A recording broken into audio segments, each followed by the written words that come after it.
ഉൾക്കാഴ്ച. കാഴ്ചയില്ലാത്തവർ പൂർണ്ണമായും സ്വയം നിർമ്മിക്കുന്ന അതിജീവനത്തിന്റെ ആത്മാവിഷ്കാരം.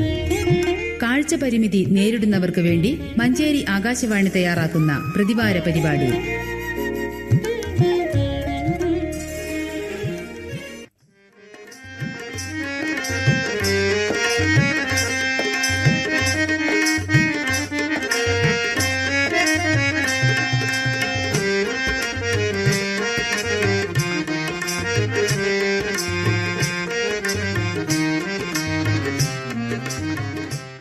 ഇന്നത്തെ ഉൾക്കാഴ്ചയിൽ അങ്ങാടിപ്പുറം ചാത്തനെല്ലൂർ സ്വദേശി മുഹമ്മദ് റഷീദുമായി PL കൃഷ്ണരഞ്ജിനി നടത്തുന്ന അഭിമുഖ സംഭാഷണം കേൾക്കാം.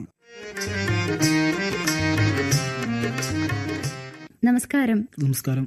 മുഹമ്മദ് റഷീദ്, ആദ്യം താങ്കളെ ഒന്ന് സ്വയം പരിചയപ്പെടുത്താമോ? എന്റെ പേര് മുഹമ്മദ് റഷീദ്. അങ്ങാടിപ്പുറം ചാത്തനെല്ലൂർ സ്വദേശിയാണ് ഞാൻ.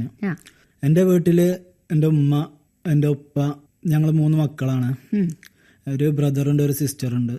ബ്രദർ മുഹമ്മദ് റിയാസ്, പിന്നെ സിസ്റ്റർ പേര് റനീഷ ഷെറിൻ. അവള് അഫ്ദലിൽ നമുക്ക് പഠിക്കുകയാണ്. താങ്കൾ ഇതുവരെ പഠിച്ചു? കാഴ്ച ഉണ്ടായിരുന്ന ഒരാളായിരുന്നു ഞാൻ. എനിക്ക് 2007 വരെ പൂർണ്ണമായിട്ട് കാഴ്ചയുള്ള ഒരാളായിരുന്നു ഞാൻ. അപ്പോൾ 9ാം ക്ലാസ് വരെ സാധാ സൈറ്റഡ് നോർമൽ സ്കൂളിലാണ് ഞാൻ പഠിച്ചത്. അത് ശരി. എവിടെയാണത്? അത് അങ്ങാടിപ്പുറം തരകൻ ഹൈസ്കൂൾ, എന്റെ നാട്ടിൽ തന്നെയാണ്. പിന്നെ എങ്ങനെയാണ് കാഴ്ച നഷ്ടപ്പെട്ടത്? ഗ്ലൂക്കോമ പറഞ്ഞ ഒരു രോഗമായിരുന്നു. അത് കാരണമാണ് കാഴ്ച നഷ്ടപ്പെട്ടത്. അത് ആദ്യം ലോങ് സൈറ്റ് കുറഞ്ഞു, അതിനുശേഷം കുറച്ചിച്ച് അങ്ങനെ കുറഞ്ഞു വരുമായിരുന്നു. അപ്പോൾ മെല്ലെ മെല്ലെ കാഴ്ച കുറയുകയായിരുന്നു. മെല്ലെ കാഴ്ച കുറഞ്ഞു പോയിരുന്നു. അപ്പോൾ അതിനുശേഷം എങ്ങനെയാണ് പഠിച്ചതൊക്കെ? ഞാൻ 2007 9ാം ക്ലാസ് പറഞ്ഞല്ലോ കാഴ്ച നഷ്ടപ്പെട്ടു. അപ്പൊ അവിടുന്ന് കാഴ്ച ഇങ്ങനെ കുറവന്നേക്ക് നമ്മള് ക്ലാസ്സിലൊന്നും പോകാൻ പറ്റിയിരുന്നില്ല. അപ്പോൾ എക്സാമിന്റെ ഒക്കെ ടൈം ആയേക്ക് ഭയങ്കര ബുദ്ധിമുട്ടായിരുന്നു. കാഴ്ച ഇല്ലാത്ത ഈ വെയിലത്തൊക്കെ ഇറങ്ങുന്ന സമയത്ത് ഭയങ്കരമായിട്ട് കണ്ണില് ഇരുട്ടിട്ട് മൂടുക, നമുക്ക് നടക്കാൻ വരെ ബുദ്ധിമുട്ടായിരുന്നു.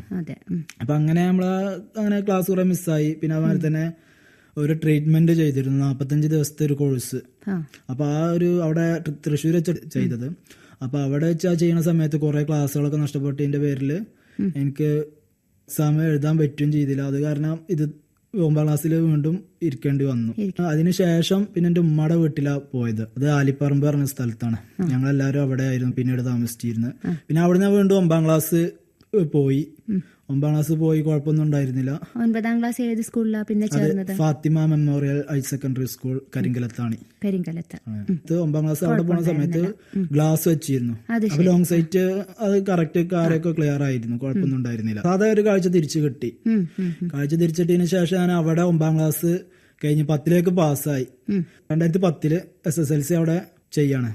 വീണ്ടും കണ്ണിന്റെ അവസ്ഥ ഇതുപോലെ തന്നെ ആയി. അപ്പൊ വീണ്ടും കാഴ്ച അങ്ങനെ കുറഞ്ഞു വന്നു. അത് കാരണം എനിക്ക് വീണ്ടും പോവാൻ ബുദ്ധിമുട്ടായി. അപ്പൊ ടീച്ചേഴ്സൊക്കെ ഒന്ന് അങ്ങനെ വിളിക്കും, ക്ലാസ്സിൽ വന്നോ, ഓട്ടോറിക്ഷ എടുത്ത് വന്നോ, നമുക്ക് ഇവിടുന്ന് പരമാവധി ഹെൽപ്പ് ചെയ്യുക, എനിക്ക് വേണ്ട രീതിയിലൊക്കെ നമ്മൾ പഠിപ്പിച്ചു തരാന്നൊക്കെ പറഞ്ഞു. ടീച്ചേഴ്സിന്റെ പൂർണ്ണ പിന്തുണ ഉണ്ടായിരുന്നു. അവിടുന്ന് ഒരു അറബി ടീച്ചേഴ്സും ഒക്കെ നല്ല പിന്തുണ ഉണ്ടായിരുന്നു. പക്ഷെ എനിക്ക് അന്ന് പെട്ടെന്ന് സാഹചര്യം അങ്ങനെ ഒരു വല്ലാത്ത വിഷമം കാരണമൊക്കെ എനിക്ക് 10ാം ക്ലാസ് ഫുള്ളാക്കാൻ കഴിഞ്ഞിരുന്നില്ല. വീട് തുടർന്ന് പഠിക്കാൻ പറഞ്ഞ കാരണം എന്ന് പറഞ്ഞു കഴിഞ്ഞാൽ 2010 തൊട്ടിട്ട് ട്രീറ്റ്മെന്റ് എന്ന് പറഞ്ഞല്ലോ, പറ്റണ ഏറ്റവും നല്ല ബെറ്റർ ട്രീറ്റ്മെന്റ് ഒക്കെ ചെയ്തു. പക്ഷെ അതിലൊന്നും നമുക്കൊരു ശതമാനം പോലും ചേഞ്ച് കിട്ടിയില്ല. ഇതെല്ലാം കണ്ണിലുള്ള കാഴ്ച ഓരോ ദിവസം കഴിയുന്തോറും ഇങ്ങനെ കുറഞ്ഞു പോവാണ്. പൂർണ്ണമായിട്ട് പൂർണ്ണമായിട്ട് ഇരുട്ടിലേക്ക് പോവുക. അത് നമ്മളോട് പറഞ്ഞിരുന്നു ഡോക്ടർ. പൂർണ്ണമായിട്ട് കാഴ്ച പോകും, ഭാവിയിൽ ഇരുട്ടിലേക്കാവും പറഞ്ഞിരുന്നു. ഓരോ ദിവസം കഴിയുന്നതോറും അത് നമുക്ക് തന്നെ മനസ്സിലാവുന്നുണ്ട്, പൂർണ്ണമായിട്ട് കാഴ്ച ഇങ്ങനെ നഷ്ടപ്പെട്ടുകൊണ്ടിരിക്കുകയാണ്. 2012 ഡിസംബർ ഒക്കെ ആയേക്ക് അംഗനവാടി ടീച്ചർമാർ വന്നിട്ട് അതില് ഡിസബിലിറ്റി സർട്ടിഫിക്കറ്റ് ഉണ്ടാക്കാന്ന് പറഞ്ഞിരുന്നു. എന്റെ ഏട്ടനും എന്റെ പോലെ തന്നെ ഒരു കാഴ്ച പരിമിതി ബ്ലൈൻഡ് ആയ ഒരാളാണ്. അദ്ദേഹത്തിന് ഇതുപോലെയാണോ? അവനക്ക് ഗ്ലൂക്കോമയാണ്. എന്റെ 1 വർഷം മുമ്പേ അവനക്ക് കാഴ്ച നഷ്ടപ്പെട്ടിട്ടുണ്ട്. കാഴ്ച നഷ്ടപ്പെട്ടിട്ടുണ്ട് പറഞ്ഞാൽ പൂർണ്ണമായിട്ടില്ല, എന്റെ മാതിരി തന്നെ ഘട്ടം ഘട്ടമായിട്ട് കുറഞ്ഞു പോയിരുന്നു. ഡിസബിലിറ്റി സർട്ടിഫിക്കറ്റ് ഉണ്ടാക്കാൻ വേണ്ടിയിട്ട് പെരിന്തൽമണ്ണ ഗവൺമെന്റ് ഹോസ്പിറ്റലിൽ പോയ സമയത്ത് അവിടെ വെച്ചിട്ട് ഒരു സാറ് പരിചയപ്പെട്ടു. ദീപാലയത്തിലെ ഒരു ദാസ് മാഷ്, അവിടുത്തെ ഒരു HM ആയിരുന്നു. അപ്പൊ ആ HM പൂർണ്ണമായിട്ട് കാഴ്ചയില്ലാത്ത ഒരാൾ തന്നെയാണ്. ആള് നമുക്ക് വേണ്ട നിർദ്ദേശങ്ങളും കാര്യങ്ങളൊക്കെ തന്നു. അതിനു മുമ്പ് നമുക്ക് പറഞ്ഞു കഴിഞ്ഞാൽ ഒരു ഐഡിയ ഉണ്ടായിരുന്നില്ല. പൂർണ്ണമായിട്ട് കാഴ്ച പോയൊക്കെ ഭയങ്കരമായിട്ട് വിഷമിച്ചിരുന്നു. ഏകദേശം 2010, 11, 12 ആ ടൈമിലൊക്കെ ഇനിയിപ്പോ നമ്മളെ കൊണ്ടൊന്നും ചെയ്യാൻ കഴിയില്ലല്ലോ, കാരണം ആ ടൈമിലാണ് നമ്മൾ ആൻഡ്രോയിഡിന്റെ ടച്ച് ഫോണും കമ്പ്യൂട്ടർ ഒക്കെ കൂടുതലായിട്ട് നിലവിൽ വന്നത് വ്യാപിച്ച് തുടങ്ങിയത്. അപ്പൊ അതൊന്നും ഇപ്പൊ നമുക്ക് ഉപയോഗിക്കാൻ കഴിയുന്നില്ല, പറ്റൂലല്ലോ എന്നൊക്കെ വിചാരിച്ച ആകപ്പാടെ ടെൻഷന്. അത് മാത്രല്ല പല കാര്യം കൊണ്ടും കാഴ്ച പോയിട്ട് തീർച്ചയായിട്ടും അങ്ങനെ ഉണ്ടാവും.